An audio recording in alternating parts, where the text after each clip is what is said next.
परमात्मा ने हमारे लिए चुना है उपवास का, कि आज उपवास करके आनंदित होकर के रहो। ये एक दिन है जब आपको मौका दिया गया कि आप अपने पेट को और पेट के अंदर काम करने वाले सभी अंग प्रत्यंगों को आप विश्राम दे रहे हैं। ये एक विश्राम देने का और अपने शरीर को और नया करने का एक मौका आज आपको मिला, अनायास मिल गया। आपकी कोशिश भोजन की थी लेकिन नहीं मिला, तो आज इसको धन्यवाद के रूप में बदल दिया जाए और भगवान को हम थैंक्स कर सकें। कल का दिन बीता है ना, उसको कहते हैं अंतर्राष्ट्रीय स्तर पर धन्यवाद का दिन था। अब थैंक्स गिवन करने के लिए लोग चुनते हैं किसको धन्यवाद करें। पहले तो खुद को करना चाहिए, मैं हूँ, ठीक ठाक हूँ, जिंदा हूँ, सब सही चल रहा है। परमात्मा ने हमको जो कुछ दिया उस सब के लिए धन्यवाद, आज के दिन के लिए धन्यवाद, प्राप्त रिश्तों के लिए धन्यवाद। किसी भी चीज के लिए जब आप धन्यवाद करते हैं तो धन्यवाद करने से आप धन्य होते हैं। और मजा तो तब आता है जब कभी आपको ऐसे शब्द सुनने को मिलते हैं। हम एक देश में गए तो वहां पर जिस परिवार में ठहरे थे, वहां के लोगों ने अपने बच्चों को ट्रेंड किया कि तुम ये हिंदी के शब्द जो है बोलोगे जा करके। तो वो लिख करके लाए, आप हमरा घर में आया, हम धन्या हुआ। तो वो धन्य को जो है धनिया ज्यादा बोल रहे थे, हम धनिया हुआ। और फिर वो इतना बोलने के बाद मेरी तरफ देखकर बोले, आप धनिया हुआ, जरा जीरा धनिया हुआ। तो मैंने कहा जीरा तो नहीं हुआ पर धनिया तो जरूर हुआ। अब वो बेचारे तो अपनी तरफ से ठीक बोल रहे थे। तो उसके बाद वो अपनी माँ से पूछते हैं धनिया मीन्स। अब वो उनकी तरफ देखे और बोले वी आर फॉर्चुनेट, हम सभी भाग्यशाली हैं। अब वो फिर हमसे कहता है, फिर पूछा उसने आके, आप धनिया हुआ? मैंने कहा बहुत बहुत धनिया हुआ। तो देखा जाए तो धनिया हुआ या धन्य हुआ, उनके तो जो भाव हैं वो यही है कि आपके आने से हम अपने आप को धन्य भागी समझते हैं कि आज हम भाग्यशाली हुए कि गुरु जी हमारे घर में आए।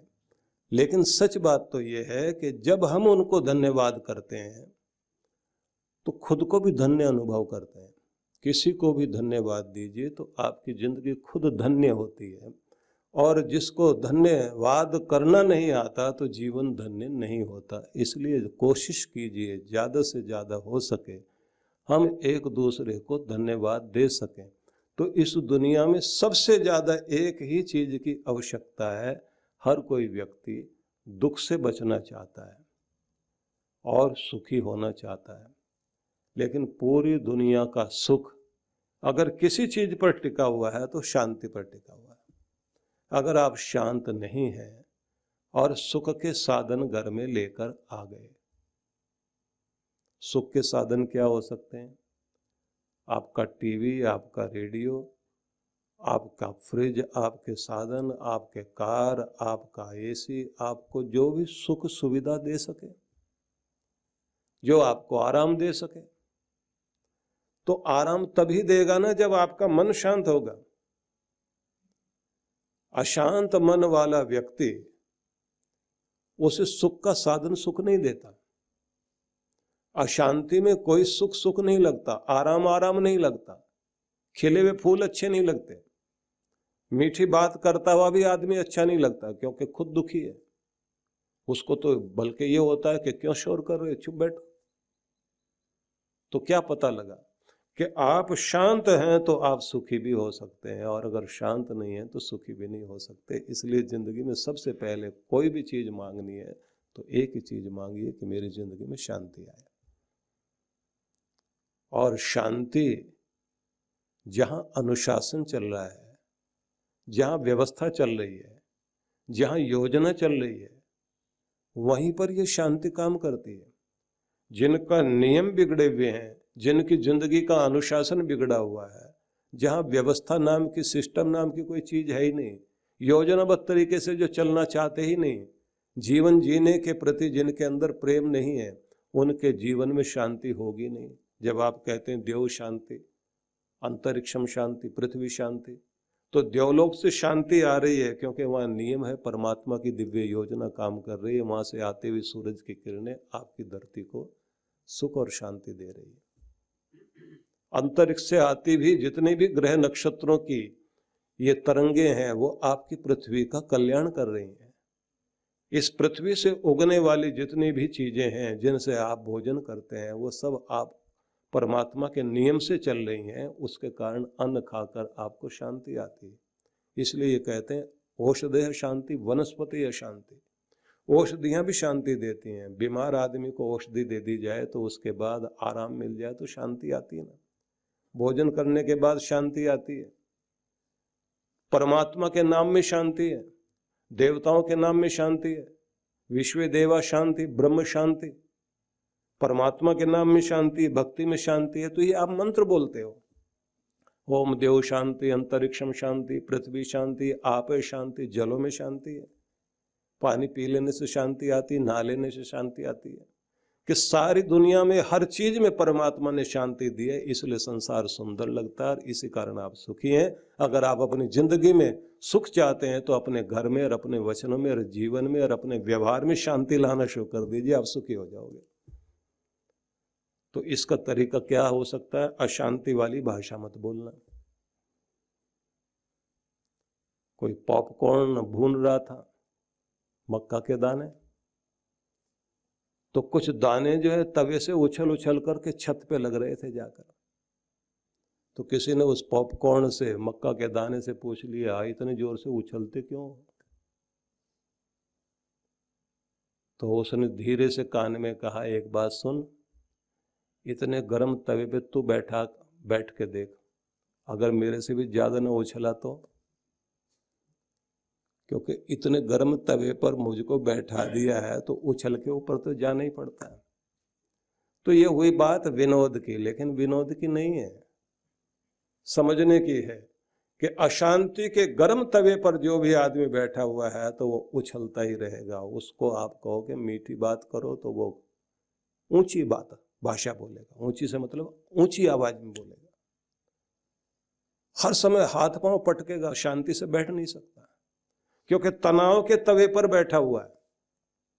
वो पॉपकॉर्न ही उछल रहा है ऐसा नहीं, जितना ज्यादा तवा गर्म उतना ही वो ज्यादा उछलता है। जितने आप तनाव में बैठे हुए हैं, तनाव का तवा जितना आपका गर्म रहेगा, उतने ही उछलते हुए, उतने ही परेशान होते हुए, उतने ही चीखते चिल्लाते हुए नजर आओगे। इसलिए अगर शांति चाहते हो तो अपनी जिंदगी का तनाव कम करो।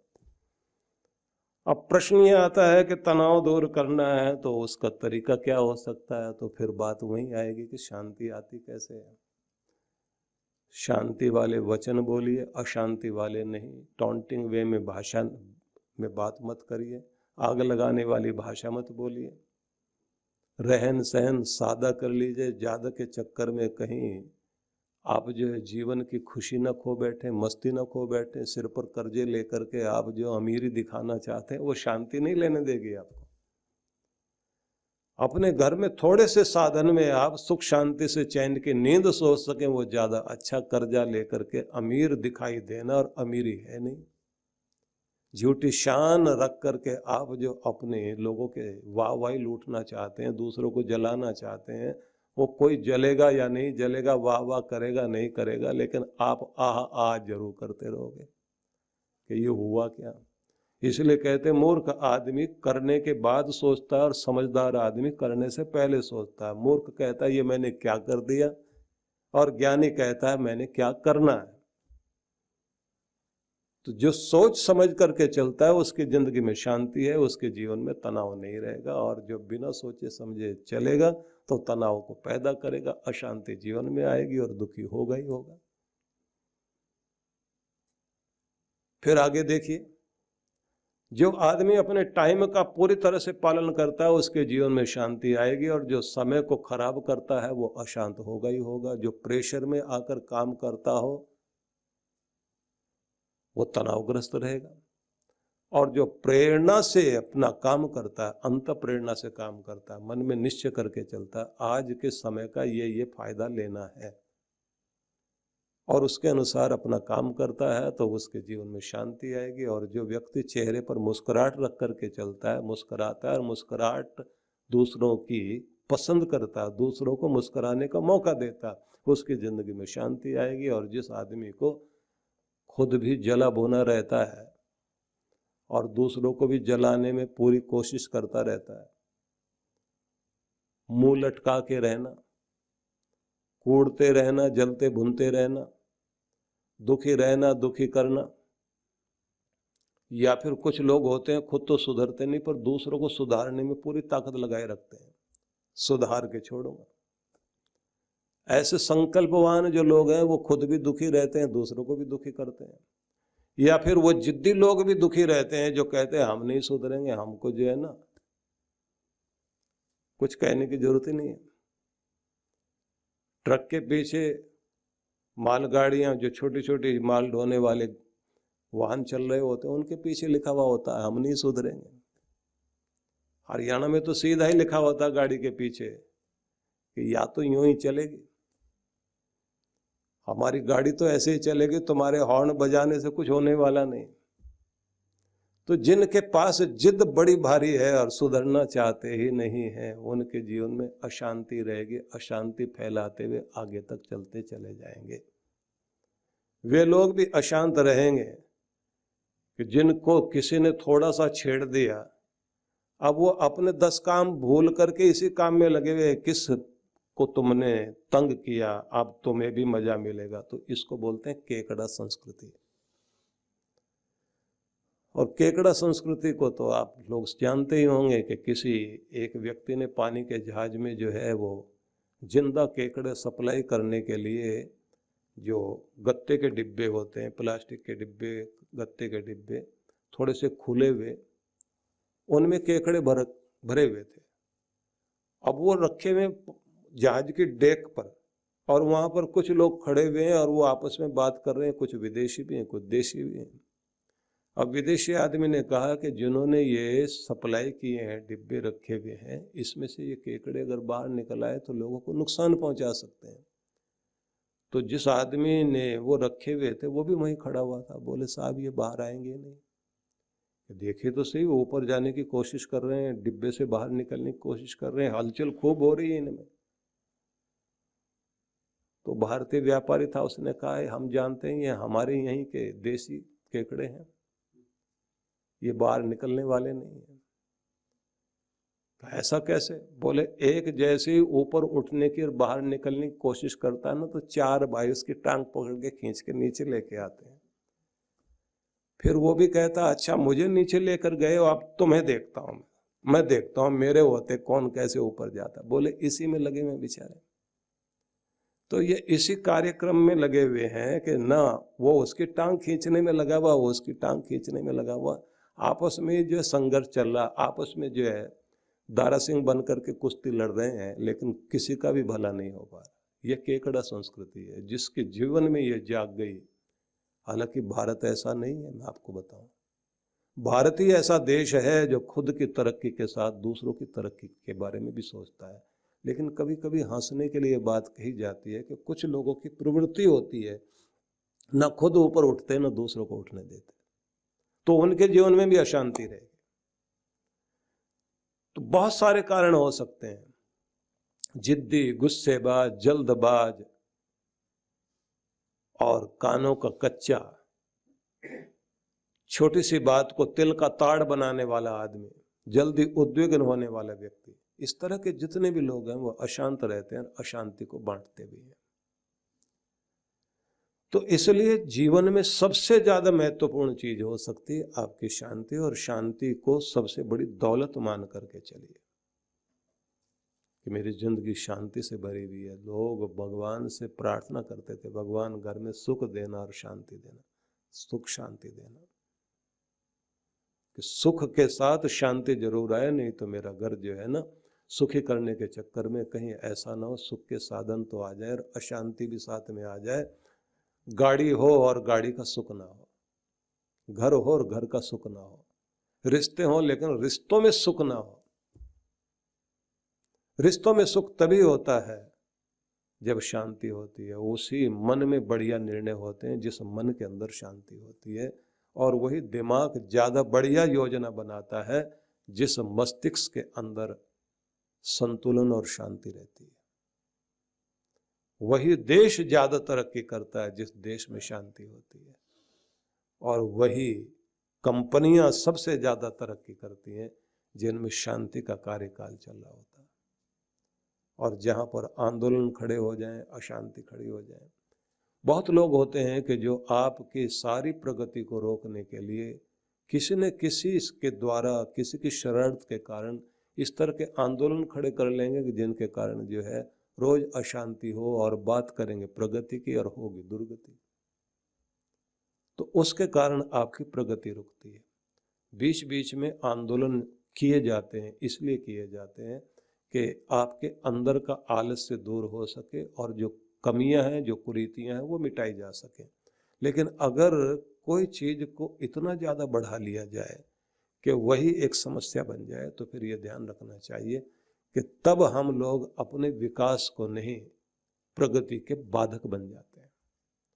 हर चीज में संतुलन चाहिए। तो इसलिए मैं आपको बता रहा था कि जीवन की प्रगति के लिए जहां आप सुख की कामना करते हैं, उससे कहीं ज्यादा आपको शांति की कामना करनी चाहिए।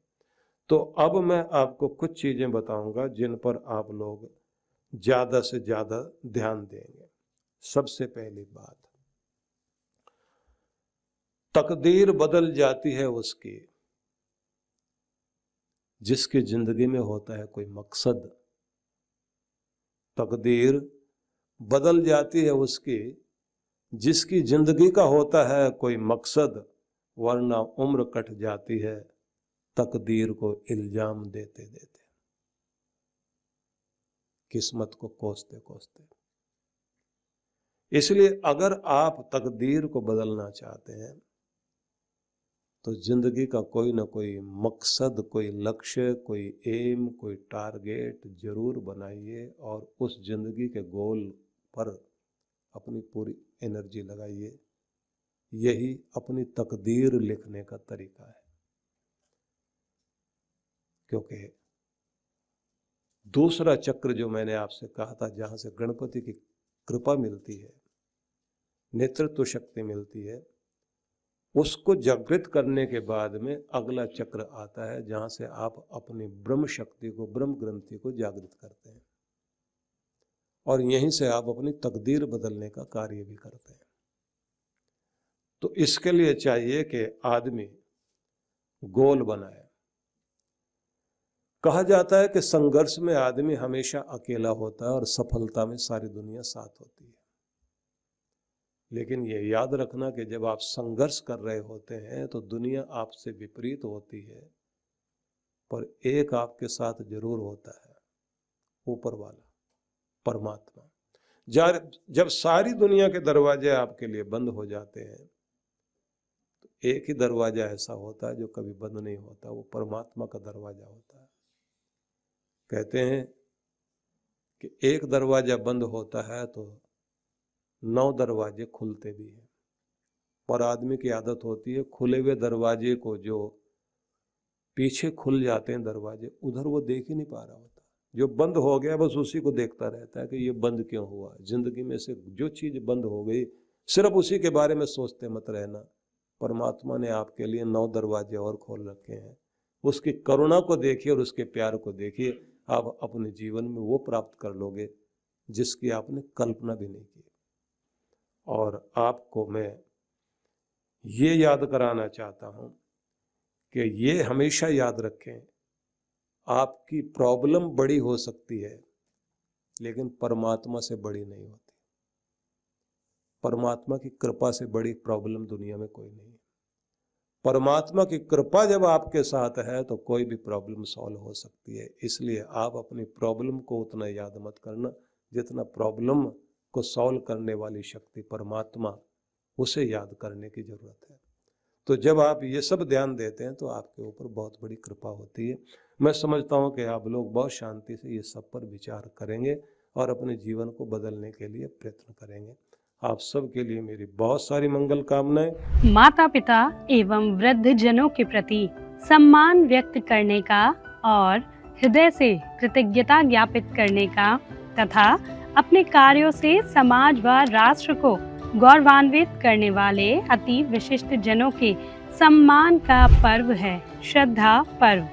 परम पूज्य सद्गुरुदेव श्री सुधांशु जी महाराज एवं डॉक्टर अर्चिका दीदी जी के पावन सानिध्य में विश्व जागृति मिशन पिछले 27 वर्षों से श्रद्धा पर्व महोत्सव के अवसर पर अति विशिष्ट जनों को, जिनमें Shri Bandaru Dattatreya, doctor Harshvardhan, doctor Naresh Trehan, Shri Shivpal Gupta, Shri GP Bhagat जैसे अनेकों राष्ट्र व समाज सेवकों को सम्मानित करता आ रहा है।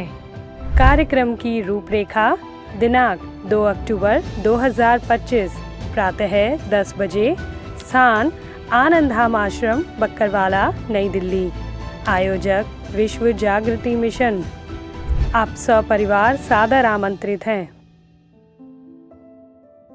108 कुंडीय श्री गणेश लक्ष्मी महायज्ञ परम पूज्य सद्गुरुदेव श्री सुधांशु जी महाराज एवं डॉक्टर अर्चिका दीदी जी के पावन सानिध्य में विश्व जागृति मिशन पिछले कई वर्षों से जनहित में सुख समृद्धि एवं रिद्धि सिद्धि प्राप्त कराने हेतु श्री गणेश लक्ष्मी महायज्ञ का आयोजन करता आ रहा है। इसी क्रम में इस वर्ष भी आनंद धाम आश्रम के पवित्र प्रांगण में 4 से 7 अक्टूबर तक 108 कुंडीय श्री गणेश लक्ष्मी महायज्ञ आयोजित किया जा रहा है, जिसमें गणेश लक्ष्मी के महाजाप के साथ साथ मंत्राहुति विशेष रूप से होगी। साथ ही 7 अक्टूबर शरद पूर्णिमा के अवसर पर वरदान सिद्धि साधना में सम्मिलित होकर इष्ट कृपा व गुरु कृपा प्राप्त करें।